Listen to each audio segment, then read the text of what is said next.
Hey guys, Ray Russell here from WrestleCopia.com, inviting everybody to check out this bonus edition of the Regional Wrestling Podcast. And this week, we wanted to bring to you some bonus content. And over on the Wrestling Stoop Podcast with Bob Roop, we've begun to talk Bob's time in Georgia Championship Wrestling 1983 through 1985. However, sticking with that subject of Georgia, very recently on the Dangerous Conversations podcast, hosted by Gene Jackson, along with Dangerous Doug Gilbert, and of course the Wildfire Tommy Rich, Gene and crew went back in time to talk a little Georgia themselves. In fact, talking about Tommy Rich's legendary feud with Mad Dog Buzz Sawyer, including the last Battle of Atlanta inside that steel cage. And I wanted to put a little bonus content out there while we're down, while we prepare to return next week with a new episode of Regional Wrestling. And I thought, what better way to go back and listen to some of the legends themselves talk a little bit about the territory era. And for those of you who may be unaware that we have some of these other podcasts going, like the Wrestling Stoop with Bob Roop or Dangerous Conversations here with Doug Gilbert and Tommy Rich. And you can check out all of these podcasts, guys, by going over to WrestleCopia.com and all of your favorite podcast streaming platforms. For those of you who haven't heard the episode yet, we're going to play it here as part of Regional Wrestling in a bonus edition, because for those who haven't been on social media or haven't listened to some of the other podcasts that we put out, unfortunately, my family was recently stricken with COVID. The entire lot of us. Yes, guys. So all 7 kids that still remain here, as well as me and my wife, pretty much everybody's recovered by this point. I know I sound pretty okay. The energy level goes up and down, though. So that's the key factor here this week, is trying to get my energy back to full go. I feel like by next week, we're going to be ready. We're going to be right back into things. But this week, I didn't want the show to lay dormant, so I figured, why not put out an episode or two of bonus content from some of the other shows here on the WrestleCopia Podcast Network, just in case you're not aware they exist, or maybe because you just haven't given them a try yet. As right now, I'm going to send you guys back in time, an encore presentation of a recent edition of Dangerous Conversations, a bonus edition here on Regional Wrestling. And hold tight, guys. We'll be back soon with a new episode next week. Hey, everybody. Welcome once again to Dangerous Conversations with Dangerous Doug Gilbert and Tommy Wildfire Rich. Guys, what's going on? Somebody say something about me, Gene, what are you doing, man? Hey, no, it's good to be here, man. Looking forward to another good night. Always a pleasure. A lot of fans calling in, sending me texts, man. Spread the word. Dangerous Conversations with Doug Gilbert and Tommy Wildfire Rich. They going good, spreading like wildfire. Hey. Man, everything's going great, G. How about yourself? Doing good, man. We got a lot of great feedback off of episode 25, where we talked about your dad, Tommy Gilbert, and his birthday and all the great matches and memories that we talked about on that show. And this week, we've had a lot of people. I posted on social media over the weekend that we're going to be talking about one of the legendary feuds of wrestling right here today. But before we get to that, I feel it's necessary. This is going to drop, like it always does, on Thursday night. A lot of people listen to it on Friday. As they're listening to this, you guys are going to be headed to Wynne, Arkansas this Saturday, February the 1st, right? Yes, sir. Hey, it's going to be a big weekend in Arkansas. Hey, I'm flying into Memphis Friday. Anybody want to throw a party Friday night, I'm open. So let us know, man. But, we got a big weekend in Wynne, Arkansas. Looking forward to that. Got a big meet and greet, and then we're going to wrestle that night. Some old school wrestling, and looking forward. I always love to come to Memphis and wrestle because, that Memphis wrestling was the wrestling.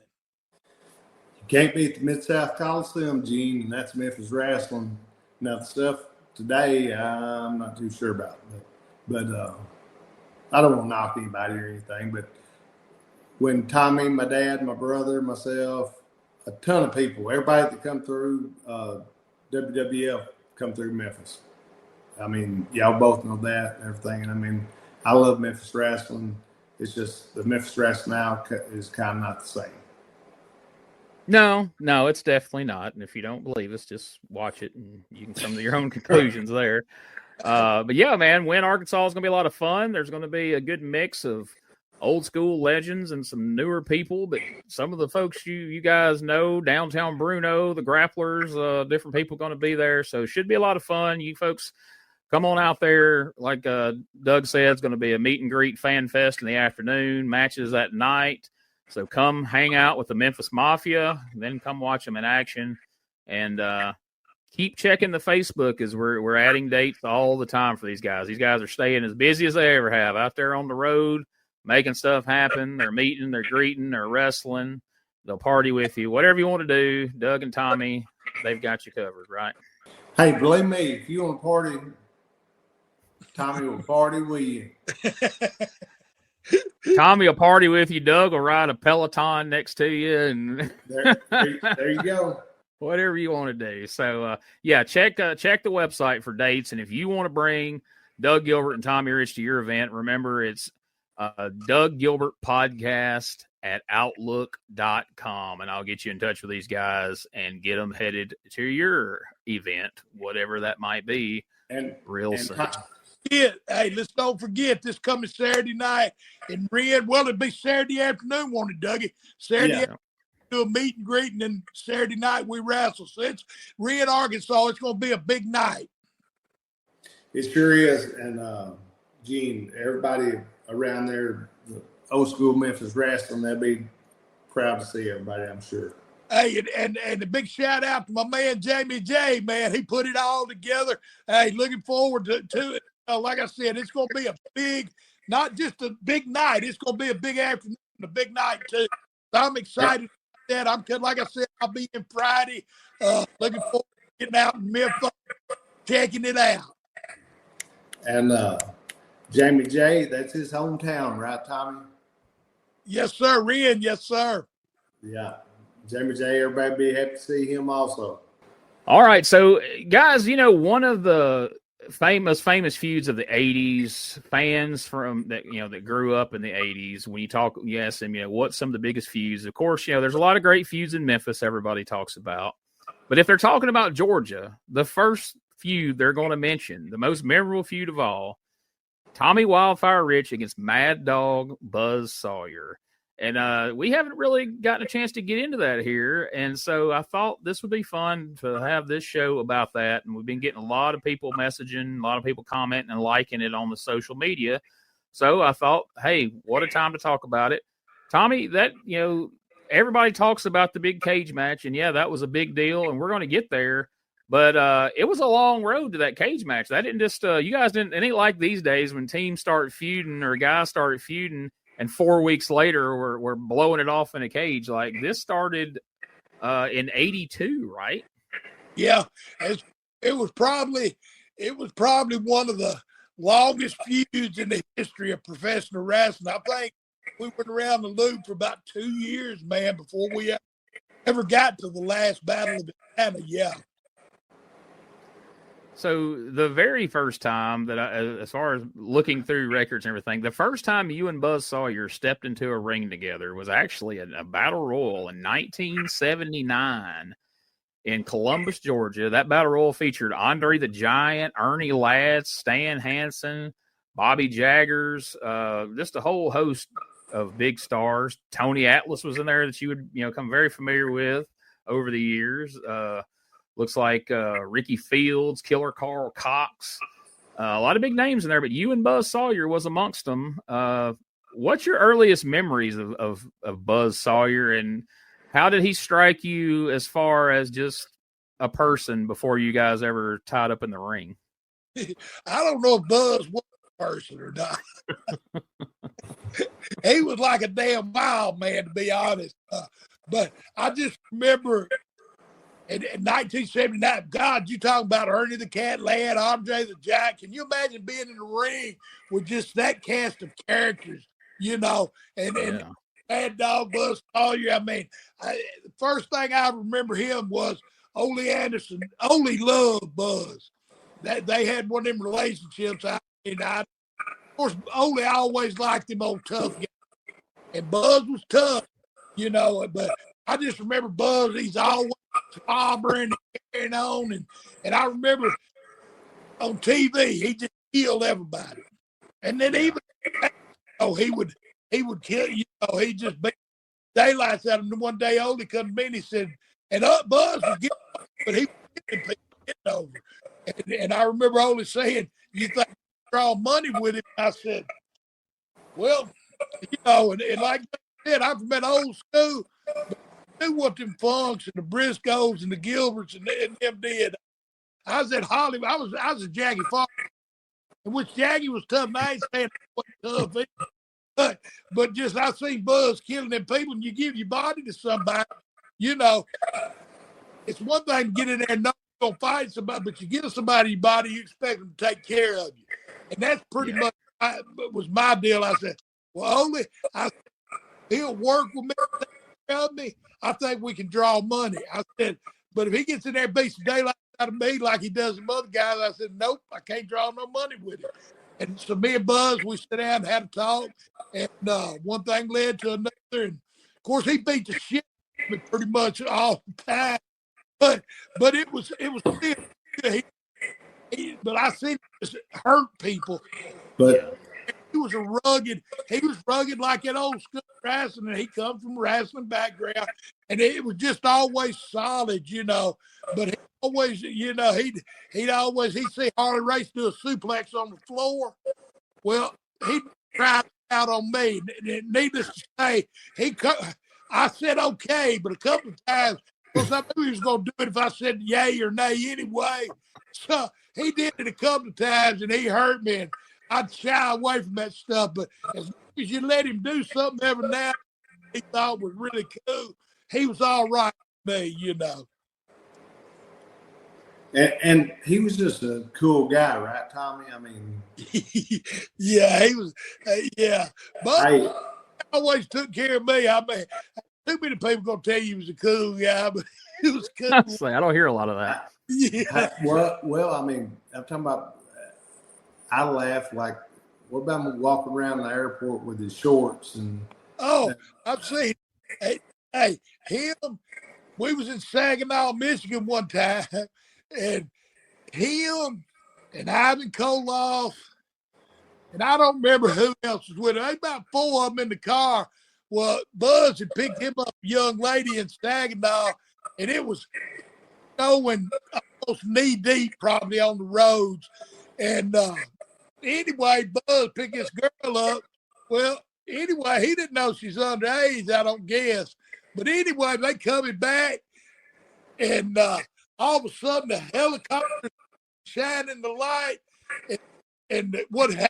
The girl's sister had told him that Buzz kidnapped her, but she went on her own free will. But anyway, they had police cars on the road. I'm talking snow was on the road and stuff. And anyway, I mean, I just heard the story, but they had the helicopter with the light on them, got them pulled over. But what made me think about it is Dougie talking about him in the store. He had shorts, flip-flops on, and a cut-off sleeve T-shirt, and it probably, 5 below zero, whatever it was. And then police all got out of the car, made them lay on that ice and stuff. And of course, the girl said she came of her own free will, But they got the butt. But Buzz, everywhere, come to times before he come up to me and said, hold this or something. I said, hell no. He'd be snorting and carrying on, But it's kind of cat, But what I was talking about, Tommy, what about him walking around in the airport in his shorts? Oh yeah, I mean, and when they shorts, you talking about hot pants shorts. He had on up to his butt cheeks. But the girls call booty shorts. Yeah, and I mean, he wouldn't have nothing on under his shorts. Oh, no, that's what he had on that night. They pulled him over in that police car. He was laying in that snow, and they had him handcuffed. But I mean, he'd go through the airport. He'd go through the airport, and his stick be sticking down the road shores. It was just, he shocked me. I just couldn't wait. He was a wild man, like Tommy said.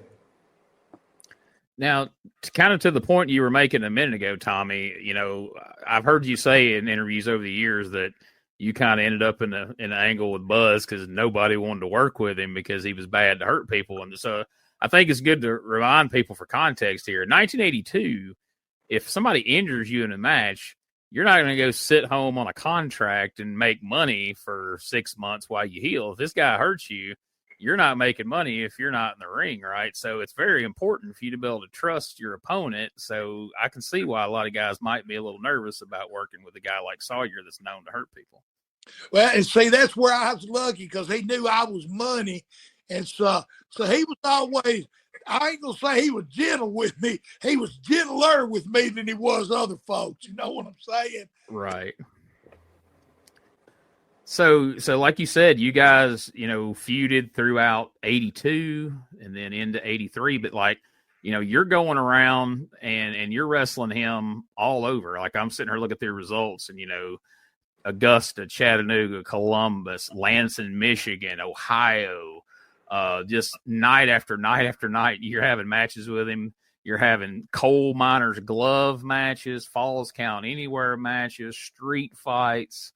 And you had numerous cage matches throughout that time period too.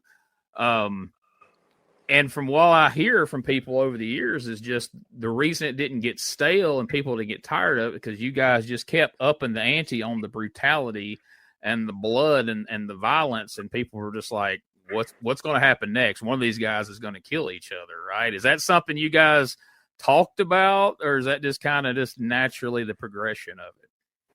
Oh, well, hey, Buzz like that. He was an animal.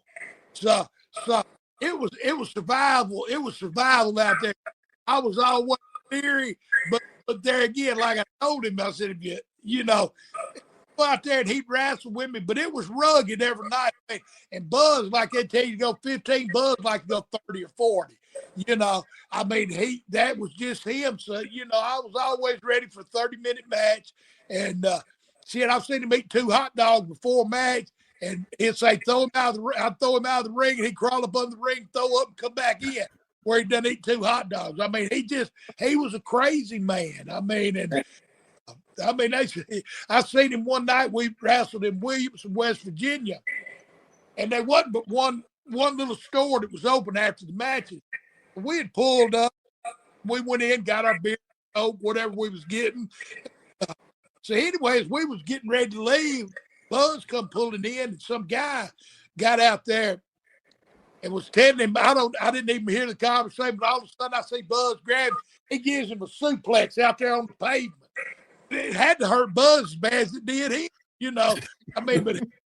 and that's it. Of course, we just left and got the heck out of Dodge because we didn't want to be involved in none of it.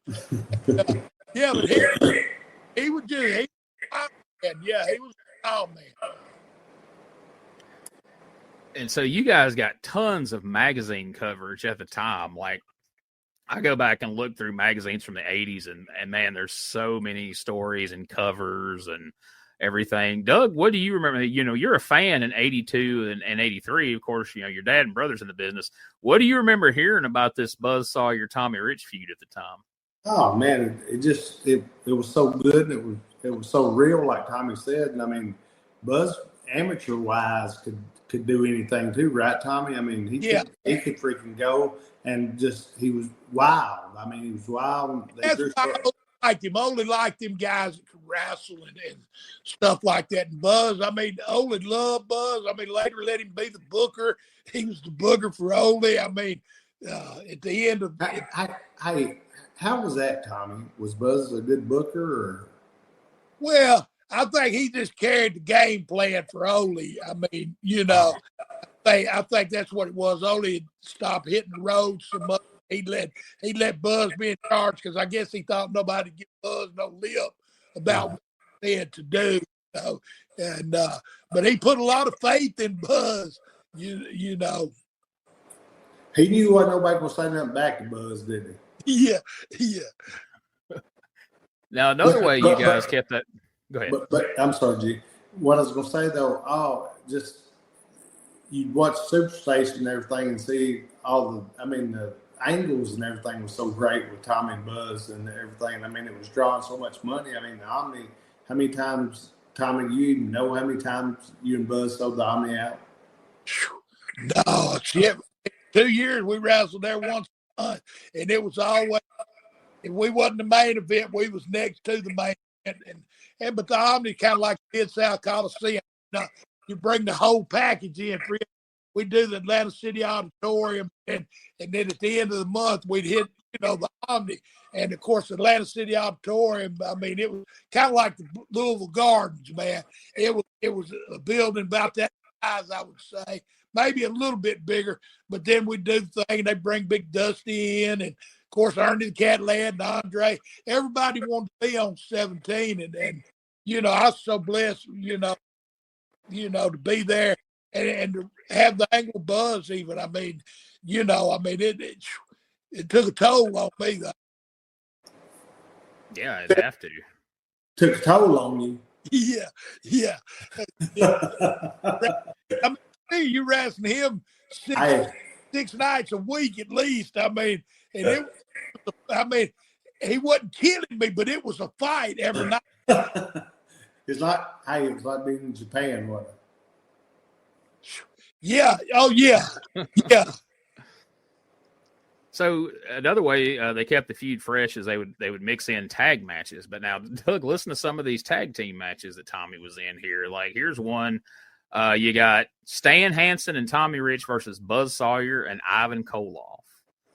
And then you've got Tommy and Paul Orndorff against Buzz Sawyer and Ivan Koloff. Then you got Texas Tornado Death Match, Buzz Sawyer and Ole Anderson against Butch Reed and Tommy Rich.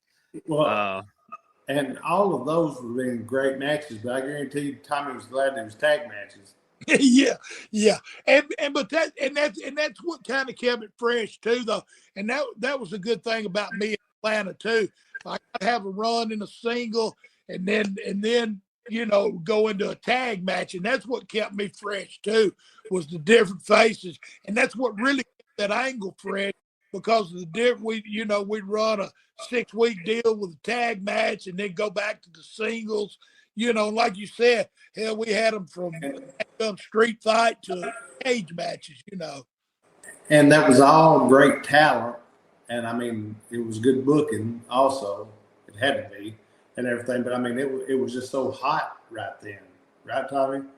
Oh, yeah. And especially, and like you said, I mean, when it was Georgia Championship Wrestling and we was just wrestling in Georgia, the angle probably wouldn't have lasted that long. But we started going up north to Saginaw, Michigan, Toledo, Ohio, Columbus, Ohio, Parkersburg, West Virginia, Huntington, West Virginia. So, I mean, we were scattered out all over the country, really. So that kept it fresh, too, I mean, and it was, I mean, a lot of people tell you they didn't like work with Buzz, but, I never had no problem with him. It was, like I said, every now and then, and when he come to me and wanted to try something new, that's when I always got hurt. It wasn't just like wrestling, I got hurt. But when he come up with a new idea, that's when I got hurt. Yeah. Hey guys, Ray Russell here, curator of the WrestleCopia Podcast Network, inviting you guys to listen to many of the programs here as part of the WrestleCopia brand, including, but not limited to, the Wrestling Memory Grenade, currently covering the 1988 and the WWF project. You can also listen to the Regional Wrestling Podcast, where we talk the territories.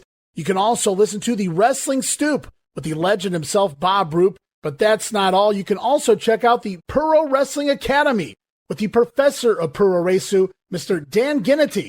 Dan and I go back in time and cover the history of Japanese professional wrestling in the English language. And you can listen to all of those shows and more, all part of the WrestleCopia Podcast Network, located over at WrestleCopia.com. That's WrestleCopia.com, and anywhere your podcast streaming needs are met. So if you're looking to support that next up-and-coming podcast brand, please consider making it WrestleCopia. Hey everybody, Gene Jackson here, inviting you to check out the Retro Wrestling Review, where each week I'm joined by some great co-hosts who help me review classic episodes of USWA Championship Wrestling, and right now we are doing week-by-week reviews of 1993. But we don't just do reviews. Sometimes we get a chance to interview some of the people who were there and lived it, plus do watch-alongs. It's a lot of fun, so check out new episodes that drop every Wednesday at WrestleCopia.com. And to find links to everything associated to the podcast, you can go to USWApodcast.com.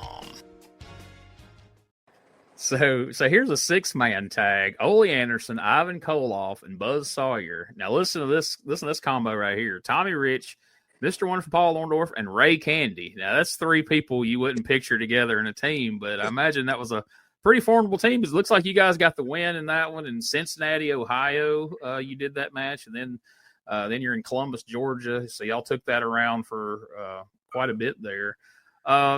What was it like teaming up with Paul Orndorff? You know, Buzz is a pretty intense guy, but from all accounts, Paul Orndorff's a pretty intense guy too, right? Oh, Paul was a bad man too. Yeah. You guys said that guy about Yeah. Oh yeah, Paul hold his own. Yeah, let me tell you. I mean, and hey, Paul was a cool guy too, man. I enjoyed traveling with Paul some. Very special person. You know, I always got along with Paul. But like you said, of course, he was from Tampa. So that's where the bad boys come from anyway. You know, I think Buzz worked out a little bit down there. He lived down in St. Petersburg for a while. You know, Buzz was from around Chillicothe, around that Ohio River or something. But yeah, Buzz was down there in St. Pete and wrestled some down there and then come to Georgia. Now, here's another fun tag team here. I think Doug's going to like this one. You're taking on Buzz Sawyer and Ivan Koloff, Marietta, Georgia, Tommy Rich, and Dick Murdoch tag team in there. Looks like y'all had a few different tag matches together. Oh, yeah. Yeah, Doug can tell you more about Dick. Dick, I like Dick. We wrestled together. Hey, and you talk about another hell of a worker. You know, Dick, of course, he was one of them bar knocker-outers, too. He'd knock you out in a heartbeat. You know, Dick would. Yeah. I teamed up with him some, traveled with him a little bit. Not as much as Dougie did, but, yeah, Dick Murdoch, he was good people. Oh, yeah, he was one of the best and everything. I love traveling with him, and I had great times with him. But I guarantee you that they had a good match. Oh, yeah, definitely. Another guy you teamed with here against Buzz Sawyer and Ole Anderson is a guy you worked against a lot. Not a lot. Some people are going to be shocked to hear that you guys teamed, that he was actually a babyface here for a while. That's the masked superstar, Bill Eadie. Bill Eadie, one of the best in this business, a gentleman outside and inside the ring, man. And back in the day, I wrestled him for the Georgia heavyweight title and stuff. You know, what a gentleman, great guy, Bill Eadie. Yeah. Yeah, he would come in the dressing room with a newspaper, and he would look at the stock market plan. He was just a businessman. I mean, he was actually a tough business. I mean, he had a lot of sense. He was a real smart guy, and he could wrestle, and he had psychology, and all this too helped get Tommy over being with all those guys, which Tommy got himself over. But what I'm saying, they put, Tommy was with all the best, and I mean, Tommy was the best seller there was during that time period. And I mean, the people got behind Tommy more than they got behind anybody. And I mean, that's what got Tommy over, I think. I mean, Tommy might have a different aspect on that. But Tommy's working was great. I didn't mean that. But I mean, his selling and everything. And I mean, the people just bought everything that he did. Don't you agree, Tommy? And when you dance with the best, if it don't rub off on you, then I was very blessed. I mean, even like Dougie, the best, just like Georgia, the best come through Memphis too, and that's where I started and had the opportunity to work with. Shoot, I mean, like I go back and I told you about sitting in the hotel room with Danny Hodge and Big Bad John and Tommy Gilbert was there, and I don't know, it's like a room full of guys, man. I just sit around in awe, listening to them tell stories and stuff, and then went to Georgia. And, of course, everybody wanted to come to Georgia to be on that Atlanta TV. So I got to wrestle the best of the best, and they could either said yay or nay on me, but they all helped me and taught me stuff. And yeah, I was so blessed. And then when it come to me and Buzz, I had learned from these guys, so we carried it on. And Buzz was smart to the business. He just was old mean little son of a bitch. English. So y'all touched on something I've been wanting to talk about on this show for a little while now, and I'm interested to hear your opinion on this. I kind of know what it's going to be, but you talked about the importance of Tommy selling, and that's what helped make him a babyface superstar. And that's so true. I mean, Jerry Lawler got over as a babyface selling. Ricky Morton, perhaps more famously than anybody, got the Rock and Roll Express over selling. Jerry Jarrett, was, sympathy is how he got over, and not dying in the ring. Well, and that's see, like when I went to Georgia, I was a cornbread boy. Most of them guys were big and built up, and most of the guys, and so when I come into Georgia, I was like the first of that type, as far as little guys selling, and of course the big, Bill Eadie and them guys, Kim Matera, Olympic champion, I wrestled him for the Georgia heavyweight title, and they just took and put me under their arm and showed me stuff. Kim Matera could tie me up in 22 knots, but he took because he seen business because I sold, and it was something that, that they hadn't seen there. Like in Georgia, like you said, Jerry Jarrett. There's always been guys that sold in Tennessee because that's the business. Like up north in New York, they, it's all big guys versus big guys there. And when I went to Georgia, I was the smallest guy there probably that was drawing money. And but it was just a great opportunity for me, and so blessed that all them guys took an interest in me and helped me. And Gene, Tommy had the look that they hadn't seen and everything. And like I say, and I always say this, Tommy was Hogan before Hogan was Hogan. And anybody can disagree if they want to, but no, that's true. I totally agree. And you know what people miss, I think, that they don't understand. And I think Hogan watched guys like Tommy, probably Tommy specifically.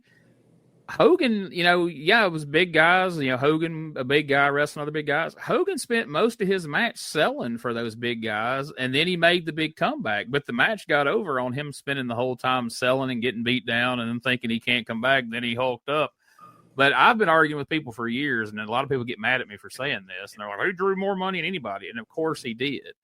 But Stone Cold Steve Austin, while, yes, he sold more tickets and merch than anybody on earth and all that stuff, I have contended for years that he ruined baby faces in wrestling because people who grew up on Steve Austin, I heard them getting in the business and they didn't want to sell for anybody. They want to always be the badass and come in and clean house and it would be bad for my character if I sell or if I look weak. And I don't think people understood what exactly he was doing and how the business had always worked.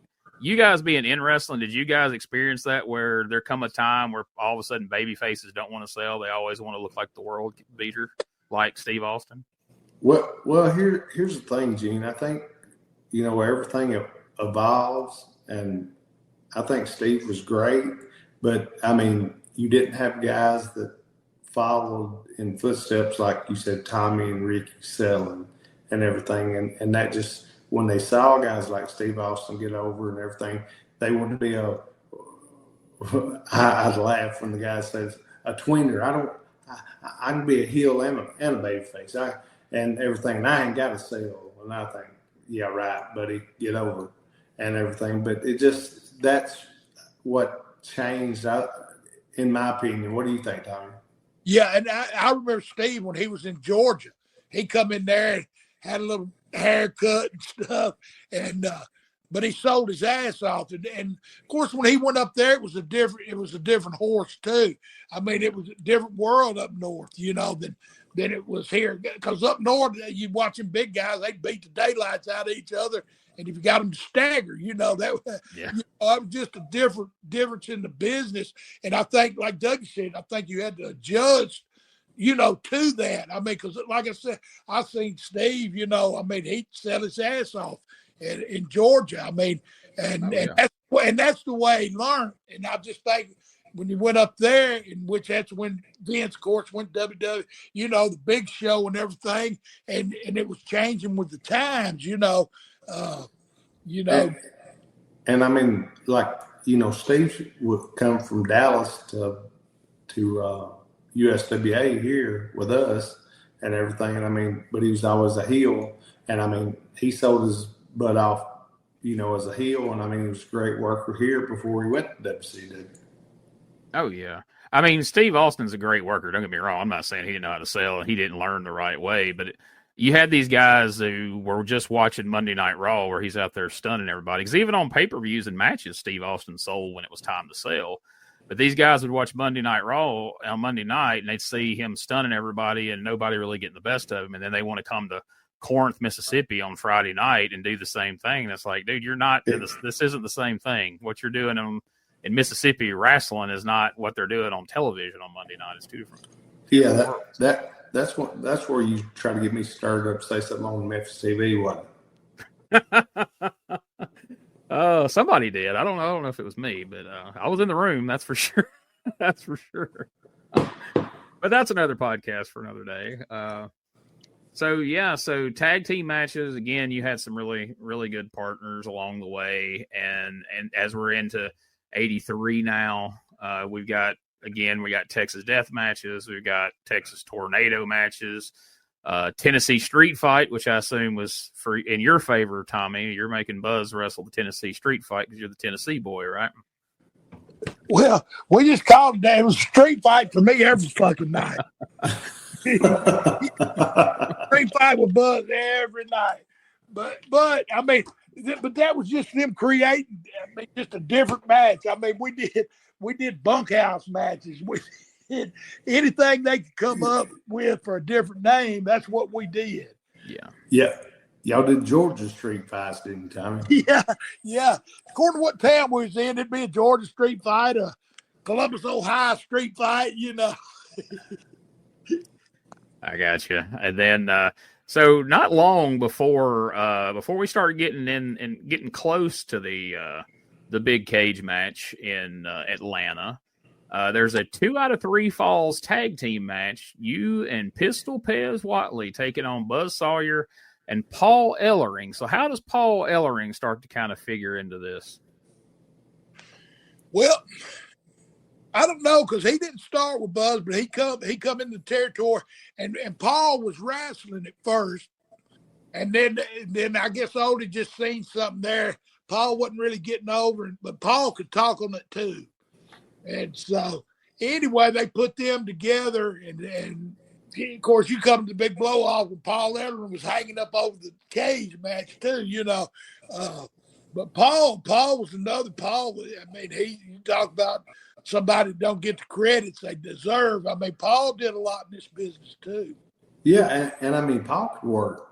Oh yeah.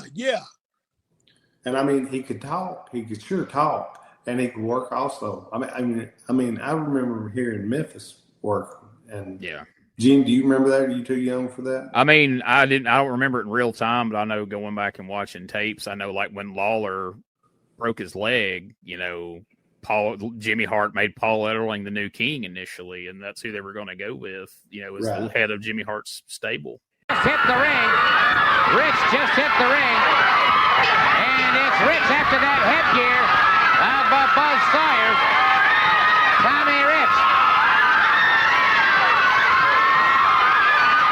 The referee trying to separate him, and Tommy Wildfire Rich trying to rip that headgear off of Buzz Sawyer. And he's got part of it off, and he's Sawyer now trying desperately to battle his way out of this situation. The referee, the bell has been sounded, and we've got all 3 of them tied up in the referee is down, and it is Rich continuing to pound away after Buzz Sawyer. And the referee again trying to separate them now, and Sawyer in trouble. And Zbyszko, what is Zbyszko doing? Wait a minute, what is Zbyszko?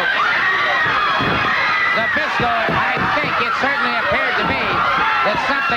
transferred between him. And suddenly Sawyer caught Tommy Rich in the midsection with that helmet, and Rich went down like a felled ox. Rich back on his feet, but he is dazed and staggered, and it is... We've got complete chaos here. Wait a minute. The superstar just threw Tommy Rich a belt, and Tommy Rich is using that belt, the Bisco Cup, and it's a superstar catching Buzz Sawyer, putting him back in the ring. And man, oh man, oh man. And Sawyer is taking a beating now, and every time he tries to get up, the superstar rolls him back in. And Ole Anderson there trying to... Buzz Sawyer finally makes an escape. Buzz Sawyer finally makes an escape. But Tommy Wildfire Rich put the strap to him. He put the strap to him. And the superstar, he has certainly proven himself. Here's a man who has been embedded in a sea of controversy for some time. But in my opinion right now, the superstar has definitely proven his worth and proven himself here on World Championship Wrestling. Tuesday in Douglasville, Georgia. Next Wednesday. I don't mean to interrupt you, but I tell you what, I never thought that I'd see this man here come out and help Tommy Rich. But I want to thank him right now. Nationwide TV. You don't have to thank me. We're going to take care of some business. I'm sick and tired of individuals like Buzz Sawyer, Zabisco, Ole Anderson. If we have to chase you up north, out west, or down south, we're going to strap you like you should have been strapped years ago.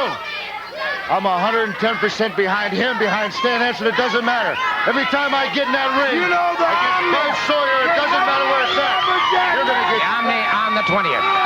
So before you get to the last Battle of Atlanta, another one, you named off a whole plethora of gimmick matches you guys had, but one of the matches you guys had, and obviously you're going to have one, he's Mad Dog Buzz Sawyer, is a dog collar match. And I know famously Roddy Piper and Greg Valentine have both said dog collar match they had at Starrcade is one of the most brutal matches they've ever had in their lives. And, you know, Piper had, you know, hearing loss in his ears and all this.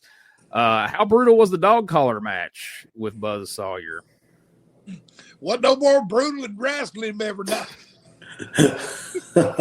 Just can't get away from him.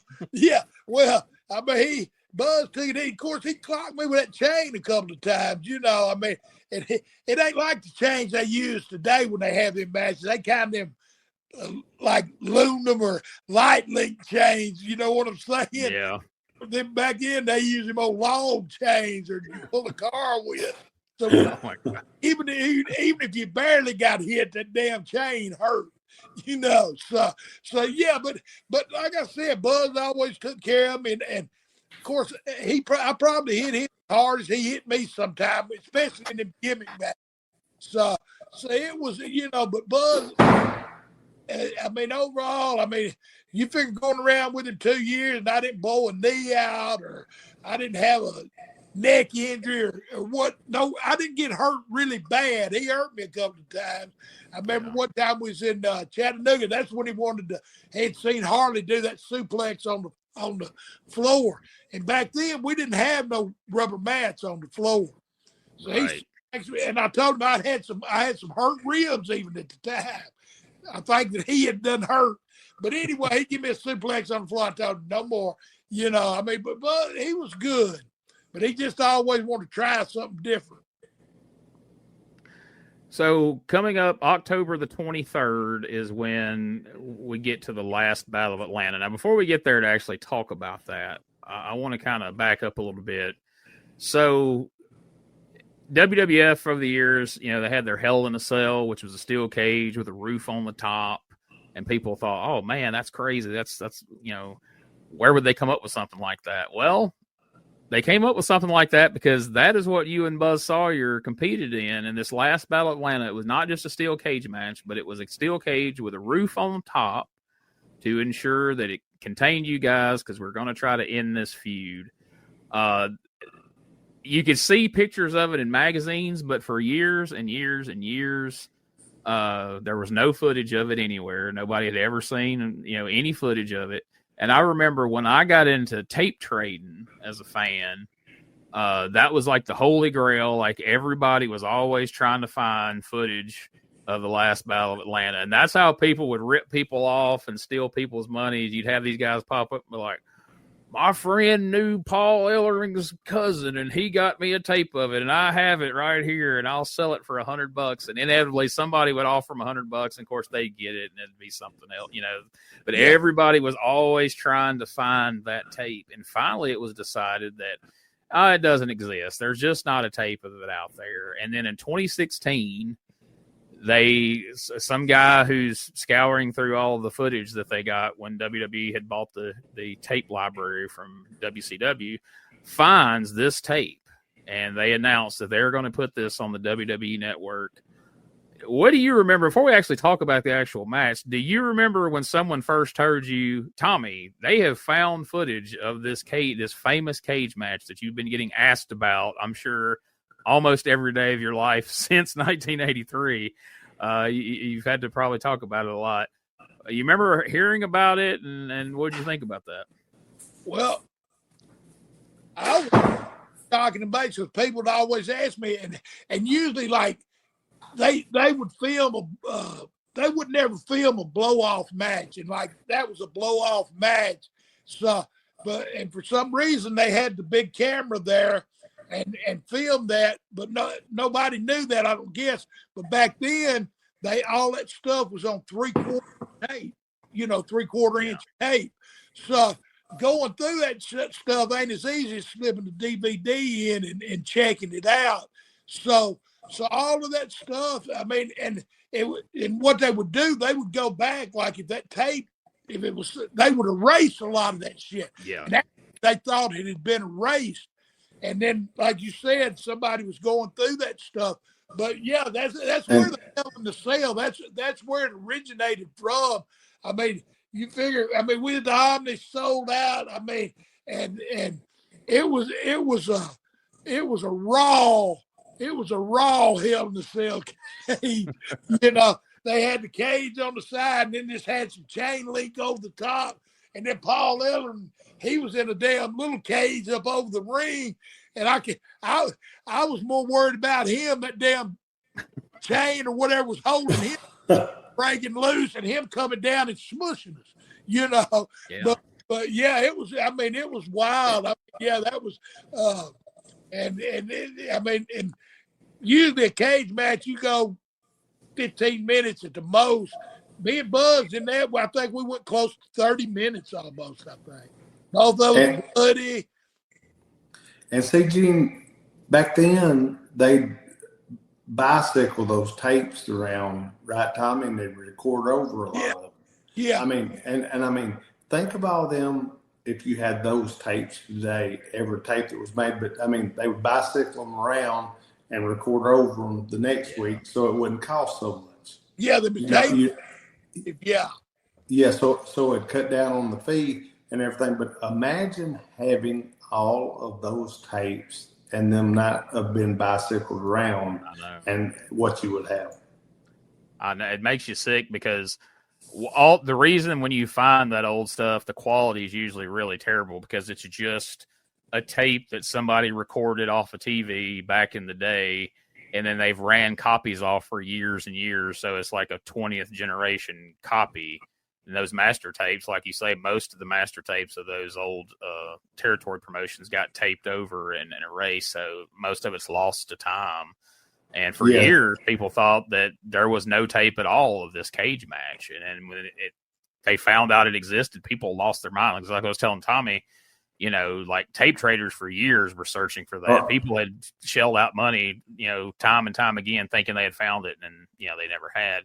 I don't know. I think Tommy might have that. Well, Tommy could have made some money if he'd have sold it before WWE found it in 2016. He would have got big time cash, because, I mean, like I say, it grew into this big, like I say, you were either there or you saw pictures in the magazine, and that's it. There was no other way. They had never showed a clip on the TV show. There was nothing. It was just the stories people told, and it turned into like this big, over the years, it grew, the legend of it grew and grew and grew from the people who were there and saw it, and I remember just being completely psyched whenever I heard they were putting it on the network. The day it came on there, I immediately had to go back and watch it because I'd been reading about this thing in 1983. I was in first grade. So I remember seeing it in magazines and hearing about it, but had no real point of reference as far as the actual feud and all that. I went back and saw that, trading tapes and everything. And man, it was just really, really cool. So, I mean, going into that, did you guys have any specific direction from Ole? Like, hey, you guys have been killing each other for 2 years, but tonight's the night. Y'all got to go out here and really wrap this thing up. Or I guess you didn't have to tell Buzz that, right? Gene, now you was in the what grade? First grade. I was in the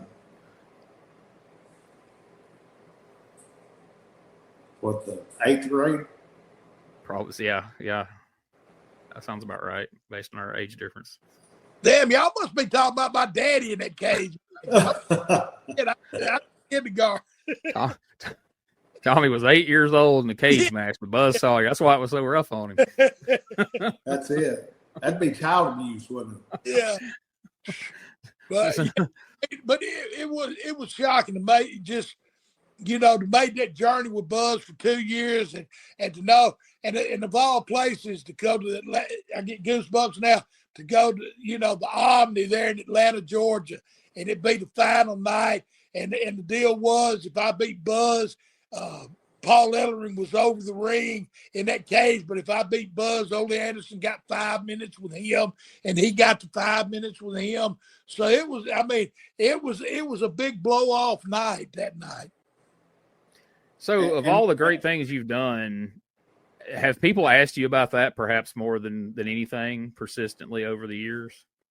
I would say that, or me hiding under the ring in Memphis, Tennessee, when we shaved Lawler's head. Them probably my two biggest things. And of course, the big Don up there, in ECW, the FBI, because them Yankees sure didn't like me. Of course, Red Boy saying he's full-blooded Italian. So them, but I've been very blessed though. But yeah, I've been involved in some good deals.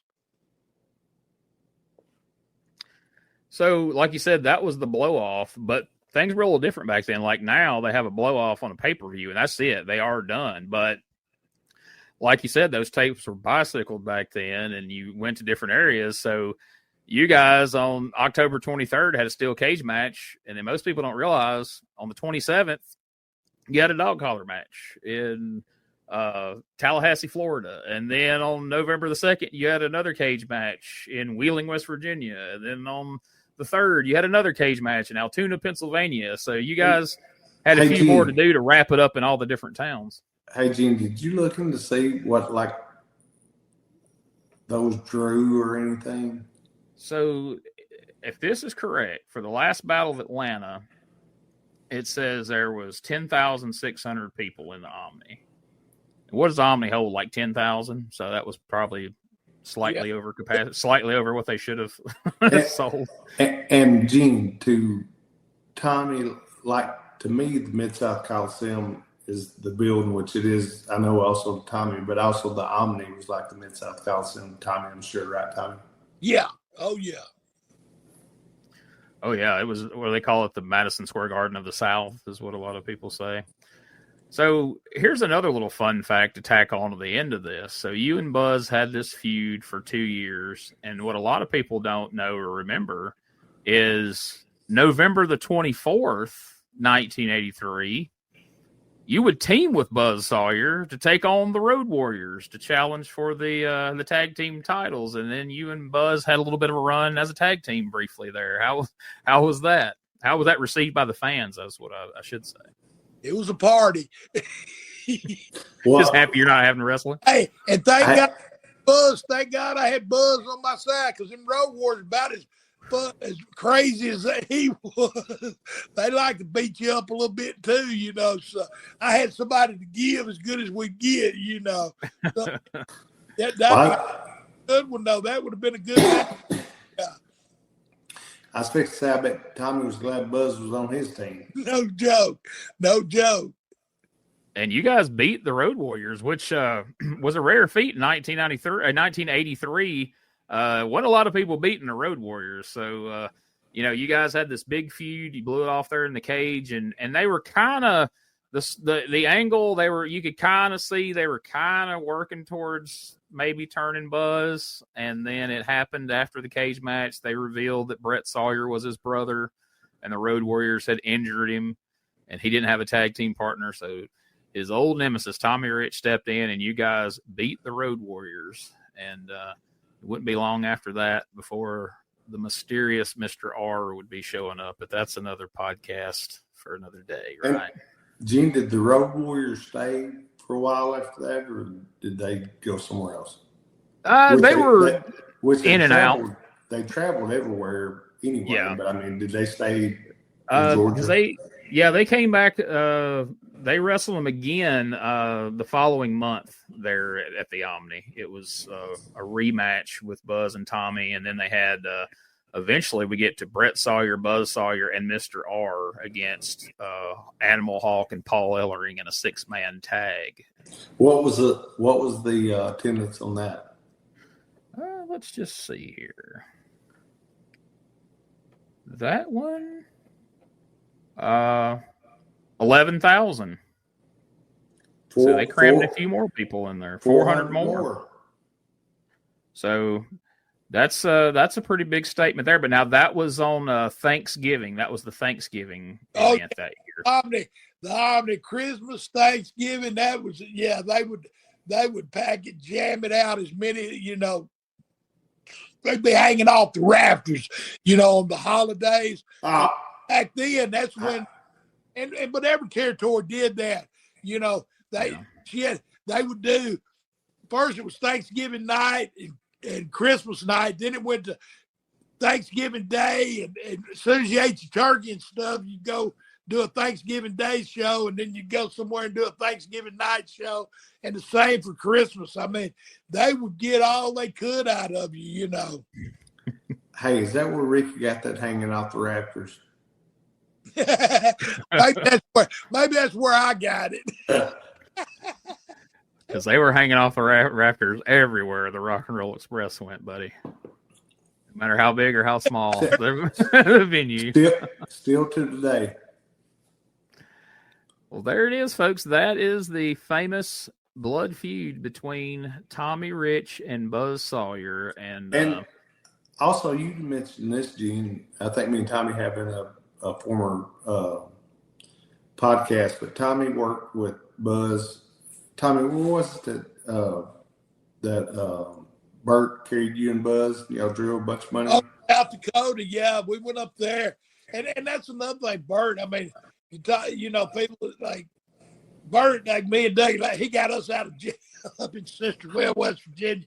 Or he was a part of getting us out anyway. They took all our money, but we got out of jail. And but yeah, Bert, he didn't just run in Tennessee. He would run different areas, and we went to South Dakota, and of course Buzz robbed him, but up there though, and he did 2 different shows, and they both did. I ain't positive, but they both did I think one did 15 grand and one did 18. I mean, Bert ran big shows too. I mean, Bert knew what he was doing, and he loved. I mean, and Buzz. I mean, Buzz drawed money. I mean, and two. I mean, Buzz and Tommy together. That was money anywhere. Oh yeah. And old school promoting. Well, Bert was certainly that, man. He would go into town, and I think we mentioned that on here before. Bert could go into any town anywhere in the country and have a show up and run and have TV and everything within 2 or 3 weeks. He knew how to do it. And see, it's a shame these guys these days don't know how to do that. No, that's a lost start. I mean, you've got posters, you've got radio, you've got newspaper. I mean, just old school promoting. I mean, Bert would do. We get off the subject, but Bert would do all of that. I mean, today, these independents, their biggest rely is on Facebook, and which I think Facebook's good, but that's just gravy. You got to go out and put them posters out, get them radios, and you got to do that footwork if you're gonna run like local towns and stuff like that. And when you do that, I think they do good business. Yeah. Traditionally, they always have go in, get with the businesses in town, set up, them selling tickets and sponsoring. And the guy that I started out with, he was old school, and he would send me and Chris Kilgore into towns, and we'd go and, do all the things you just described there. Gene, who was the guy you started out with? Sammy Hall. I love those Sammy. He's a good guy. Yeah, he was. And like I said, he had done it back in the day, like you're talking about, and that's how you did things. That's how he taught us. He took care of me all the time. I mean, he was really good to me. He was a good guy. And I bought 3 or 4 rings from him. Yeah, he could build a ring, man. They were some good bumping rings. People love those things. They come from all over. Eddie Marlin got one of them rings from Dougie. Or no, Eddie Marlin sold Dougie a ring. Dougie didn't give him all. What was that deal? Yeah, I bought a ring from Eddie Marlin, and then he called me back and told me I owed him $500 more for it. And I thought, all the shows you screwed us out of money on, I ain't giving you $500 more. Call it even. And he was my dad's partner for 10 years. Yeah. That's funny. That was a funny story. Yeah. So right here at the end, we're going to throw in, we got a couple minutes here. We got a fan question, and he posed this to Tommy, but I'm actually going to pose this to both of you because, Doug, you worked with this guy some in ECW as well. So a guy who identified himself as Drake the Snake, a listener of the show, said, what are your memories of working with Don Morocco in Georgia, which that's where Tommy worked with him. But now, Doug, you worked with alongside him in ECW as part of the Hot Stuff International / Dangerous Alliance. So whoever wants to go first can, but I'd like to hear both of your memories of Don Morocco. Tommy, you want to go first? Yeah. Hey, that Don, I love Don. He, of course, me and Roddy Piper was good friends, and he come into Georgia, and I didn't know him, but I heard stories about him. He was a man's man too.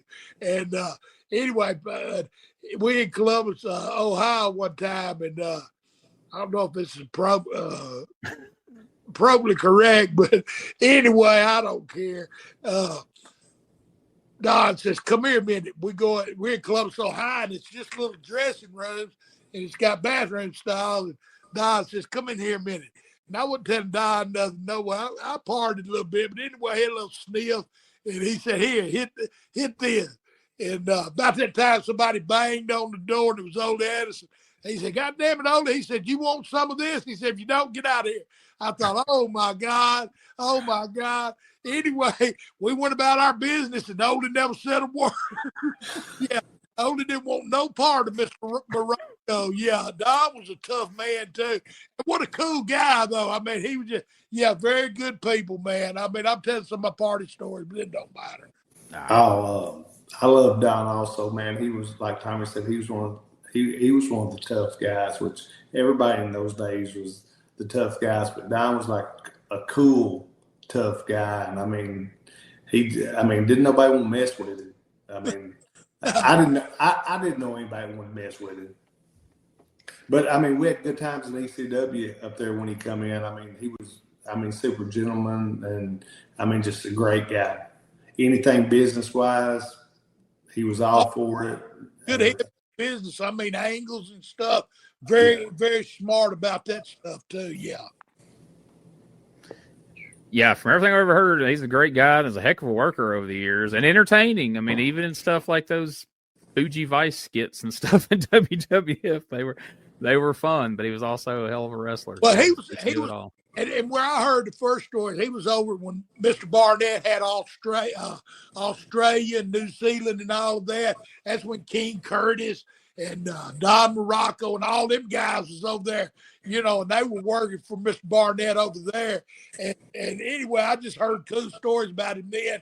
And then Roddy Piper come into Georgia, and then Don come in, and which Don and Roddy were good friends, and me and Roddy was good. So I met Don, and so I had my end, but yeah, just what a gentleman though. Just very good people, do anything in the world for you.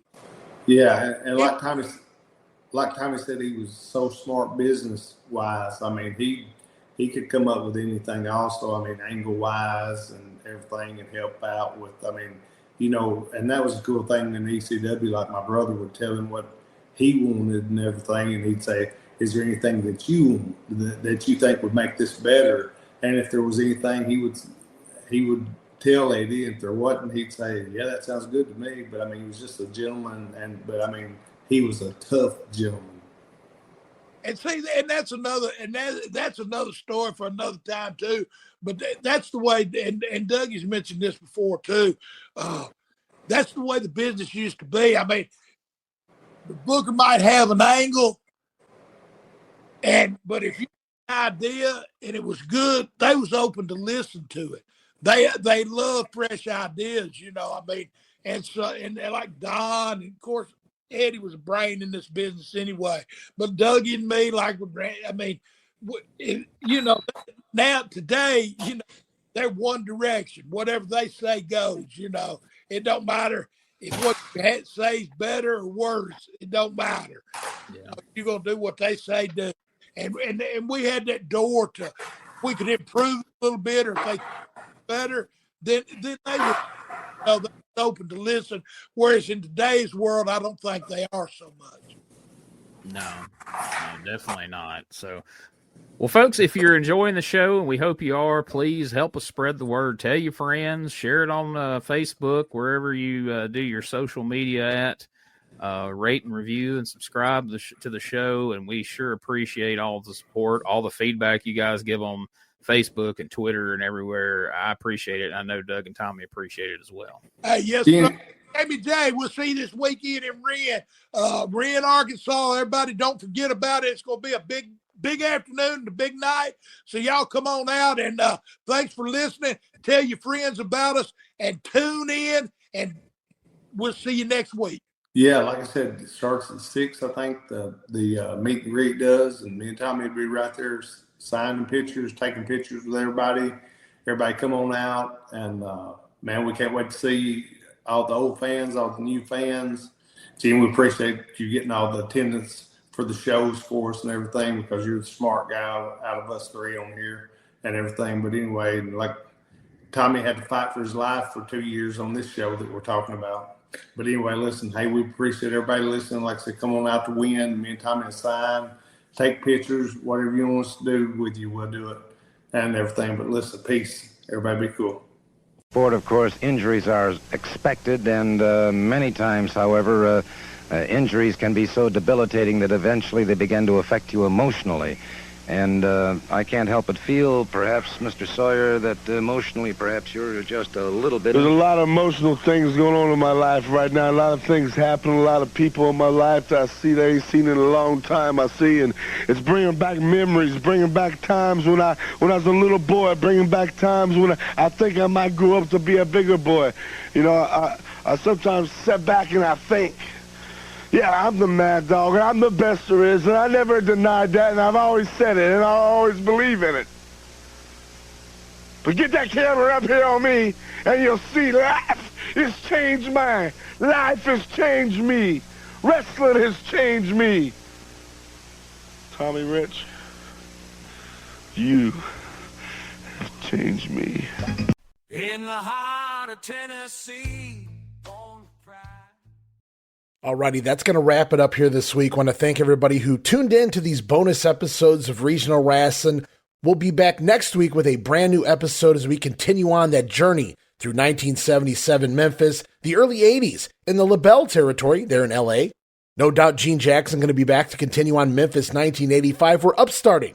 More great deep dives into the territories of Chicago and St. Louis. All sorts of things going on right now at Regional Wrestling, and not too far away, I'm sure Jamie Ward chomping at the bit to return with 1982 in Georgia. So lots to be had here on the program. Stay tuned. I want to thank everybody again for tuning in to these bonus editions, and we'll see you next week right here on the Regional Wrestling Podcast, where we talk the territories.